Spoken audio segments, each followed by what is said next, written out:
Hey everyone, it's Dr. Rick, founder of Herbal 411, and we're going to talk about how I lowered my cholesterol. This is just anecdotal evidence that there may be a way to lower your cholesterol, decrease your possibility of heart attack or stroke, and not be on a statin. I have no problems with statins. In fact, I'll show you the timeline about why I've changed or flipped over to being more aggressive with cholesterol. I used to use these two products, and one of them was the number one choice on Consumer Lab as far as the active ingredient without any adulterants. The other was not approved, and I did do another video on Nature's Plus as well. You guys should probably consider subscribing to Consumer Lab because it's a great independent group that evaluates a lot of the over-the-counter supplements that you're supposed to be using as your medicine. Now, my practice is integrative medicine, and I embrace the pillars of improving activity, which is usually exercise, improving nutrition, improving spiritual practice, and getting some decent sleep. Those are the four things I've always tried to harp on. Whether I have patients that come in for consult at my office in Hoffman Estates for review of data or review of supplements or biometrics, I still come up with a personal plan. In the last 10 years, I've postponed the attack on cholesterol, trying to implement change with my patients, which does work to bring down numbers, my numbers too, I'll show you. But with the threat of soon to develop possibilities of heart attack, especially with me, I have to be more aggressive. And the data out there is confusing as far as, do I go with low carb? Do I go with high fat? Do I go with plant-based only, carnivore? It's very confusing, but it has to be personalized. And that's what my job is to give you the best impact with the least amount of effort, and hopefully the fastest time span to see it. I love biotics research now, and I'll explain why in the next part of my video. And I did like colistin, but it's just really hard. Until yesterday when I was with the patient, I couldn't find this stuff. It's not on Amazon with regards to the top 5. In fact, if you put colistin HPF, which is the only one that's approved out of about 11 in consumer labs, you can't find it. The VitaCost, you can find it, but a patient and I went through the internet and found the company. So I think it's fair if you can order straight from the company. Those of you who use Amazon, I'm going to do my next video or part 2 on why I don't like ordering on Amazon anymore. But there are some tried and true companies that I like, specifically Now Foods. I still like them. They're local. With regards to quality assurance and the way that the company has not joined up or been bought out by the food industry, I think is very honorable. Now Foods, I don't think they're there yet, but they are getting big and they're local, but I just love the way these products work.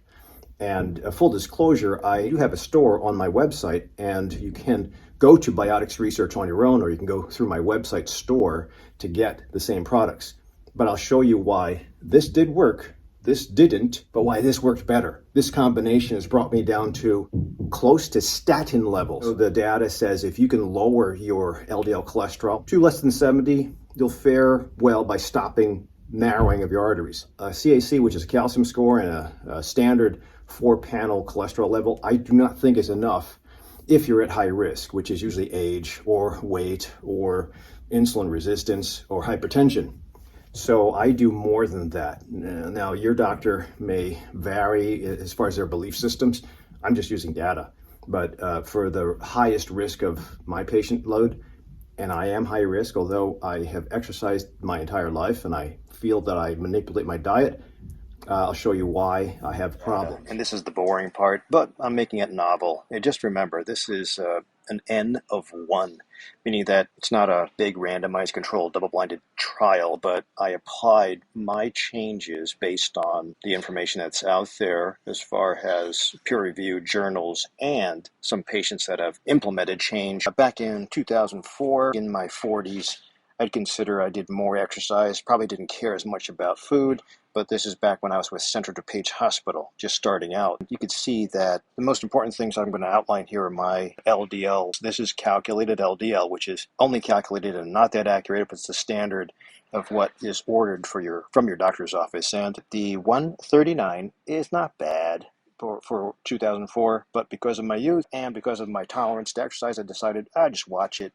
and I wouldn't do anything about it. So if we go forward, I had this checked again back in 2016. This was 1 year into working at Advocate Bartlett. At that point in time, there's a big push on the carnivore or keto guys picking on the plant-based guys. So I decided I'm going to try being plant-based and see if I can defend some of my plant-based brothers and sisters. I wasn't necessarily low-fat, but I was vegan. My LDL cholesterol got to a very low number, 63, which is spectacular. The data says if you can hold out at 60s to 50s, with a diet, lifestyle change, and exercise, it should prevent any further clogging of the arteries. I embraced that. After a while, I added a coronary artery calcium score. CAC is a fast 10-minute CT scan. You get a low dose of radiation, but it gives you a level of how much calcium can you find around the heart. And my score was 199, which was disappointing. I was hoping to be 0. Okay, I'm healthy, coming off of plant-based diet. I was losing some weight and still maintaining my muscle mass on the plant-based diet, which is always going to be a challenge. 199, not bad.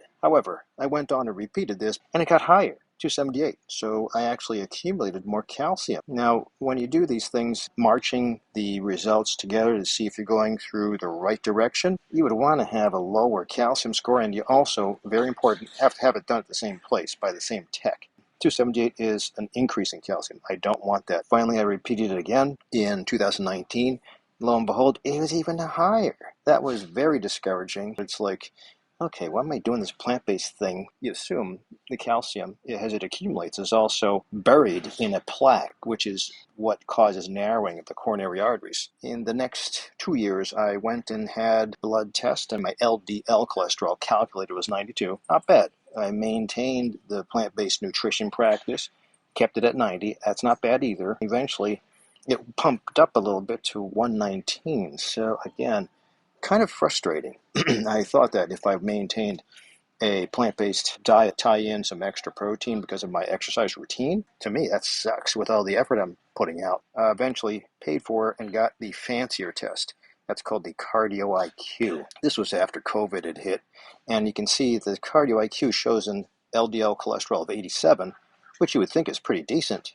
However, my LDL particle count was 1409, which is kind of high. You can see that I repeated this again in 2022, but I also gave up plant-based dieting. August 2022, I turned 60. It was also a big motivational to be healthy as hell. Funny thing is, I was doing carnivore dieting and implementing intermittent fasting, but you can see that my LDL dropped to almost as good as it was when I was a vegan, 73. That's with an ApoB of 65, definitely improvement.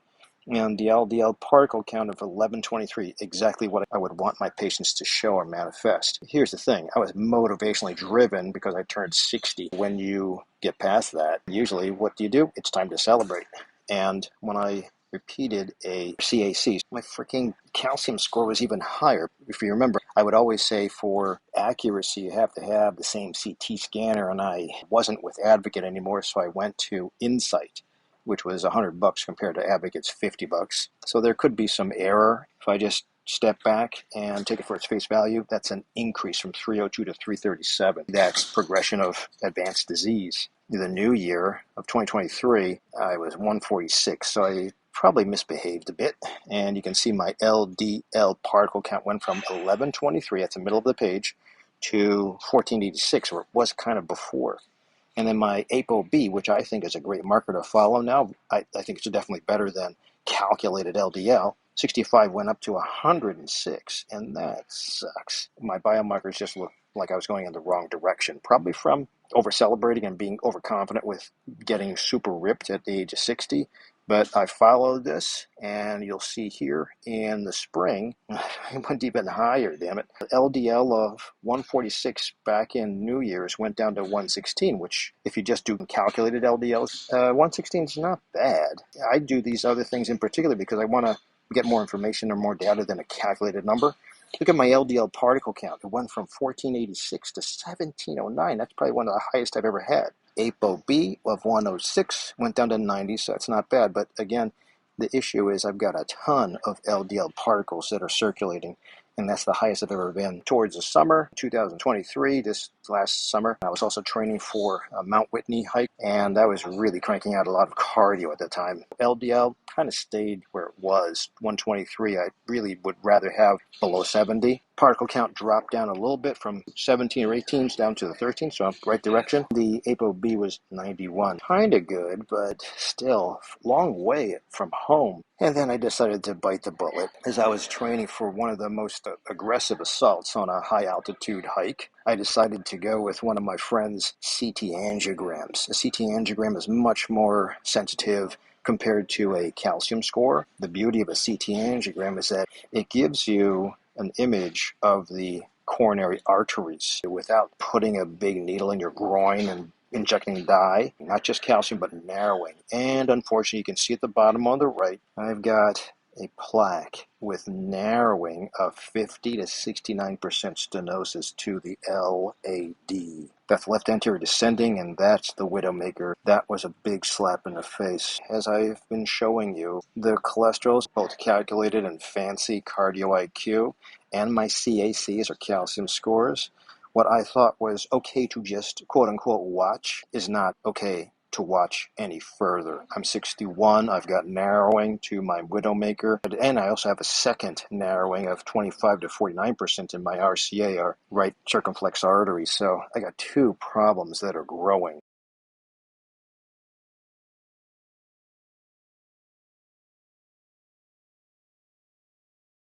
But moving forward, it gave me enough inspiration and motivation to change. What I did, I added Registrice. I've told all my patients Registrice is the way you should be doing this before going to a statin. I've done 2 other videos, and I'll put the links down below, but the data says if you want to stop and or reverse the narrowing, you should drop the LDLs down to 50 or lower.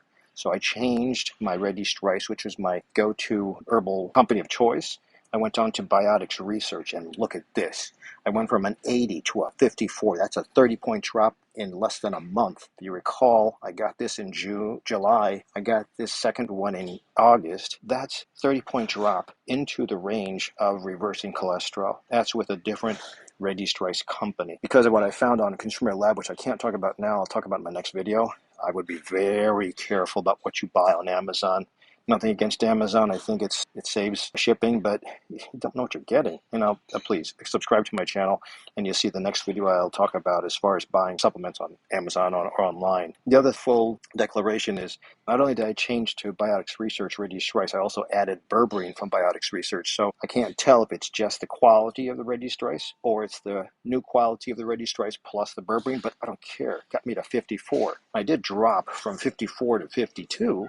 My goal before I repeat my CT angiogram in August of 2024 is to get into the 40s. So I'm going to maintain my current exercise routine, continue with my nutrition plan, and truthfully, it's low carbohydrate. I also throw in the intermittent fast, and I thought in the past I would not be able to do this without a statin, but I just proved myself wrong. But I would use Registrice and CoQ10, but I also like the way berberine works to supplement the CoQ10. Arterosil has data where it supports and blossoms the glycocalyx, the lining of all the blood vessels. So if you are going to fight the possibility of an impending heart attack, stent, or bypass, lifestyle change is always the primary thing to change first. But I don't think it's going to hurt to do this complement of supplement. If you don't want Biotics Research, you can get HPF. I don't have a problem with that. You can also get berberine, but you have to figure out where you're going to get the berberine from. I don't know if you can find HPF anywhere, but I only see it online.